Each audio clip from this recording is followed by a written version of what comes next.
It's time for AgriCulture, presented by Turkana Farms in Germantown, New York, a small-scale producer of heritage breed livestock and a wide array of vegetables and berries on just over 39 acres. They also produce a full array of garden vegetables, many of them heirloom varieties raised naturally, as well as an assortment of berries, including raspberries, blackberries, gooseberries, black, red, and white currants, mulberries, and elderberries. And now, here's Mark Scherzer. Merry Christmas all. Foreboding and pleasant anticipation are not natural companions, yet both have been pulsing alongside each other in the synapses of my brain, sometimes one more strongly, sometimes the other. The shortest, darkest day of the year, particularly when dominated by clouds, fog, and rain, is pretty conducive to dark, foreboding thoughts. But today, those forebodings hardly needed any environmental assistance. Today, our federal government is shutting down for no good reason. Today, America's traditional allies around the world, joined by the more responsible adults in Washington, are regretting the departure from the cabinet of Defense Secretary James Mattis, one of the last defenders in this administration of the liberal post-World War II order, who's leaving because he could not bear to help destroy that order. Today, the stock market achieved its greatest one-month losing streak since the depths of the Great Depression, leading me to wonder if a client would ever pay a bill to me again. And today it was announced that Ruth Bader Ginsburg, our bulwark against the dark forces on the Supreme Court, had 2 lung nodules removed. I've been commiserating with a couple of friends this week who have been awaiting the results of medical tests, trying to make them see that even negative results are not the end of the world. But it's impossible for me to see any significant challenge to Justice Ginsburg's health as anything other than a looming national disaster. No wonder my colleague Chris said something this morning about it seeming like the end of days. And yet, right alongside the doom and gloom, is a sense of happy anticipation here at Turkana Farms that I cannot deny.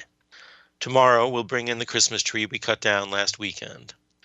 We will enlist our most neighborly neighbors to help deck the halls with evergreen boughs and to toast the season. Later tomorrow, Victoria's family, whom she has not seen in months, will begin arriving from Tennessee for an extended Christmas visit.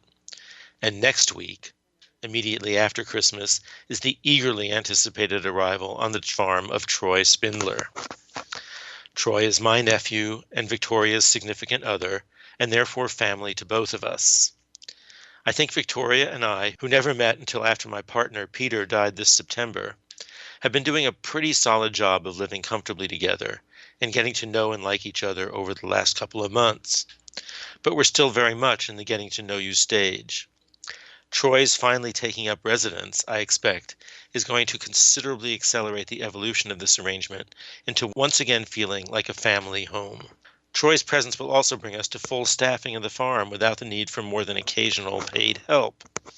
We've been blessed with wonderful help, but for all the value that help contributed, paying a farmhand's salary has required every bit of the farm's revenue and then some. That says something about the economic viability of farming on this small scale in the current American economy. It basically requires the unpaid labor of the farm owner, him or herself.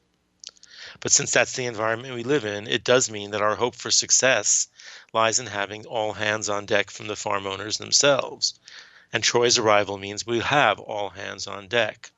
Having all hands on deck gives me hope that in our little corner of the world, there is a viable future. Having all hands on deck connotes to me working collaboratively to salvage a situation. It will, I hope, not only enable us to grow and sell more food, but also, by bringing together 3 of us with complementary skills and interests, enable us to weather adversity in what may be turbulent times ahead. Come to think of it, I'd have a lot less gloom about the prospects for the public sphere, which seems to be falling apart before our eyes, if we had all hands on deck there, too. AgriCulture is underwritten by Turkana Farms, LLC, a small-scale producer of heritage-bred livestock and a wide array of vegetables and berries on just over 39 acres in Germantown, New York.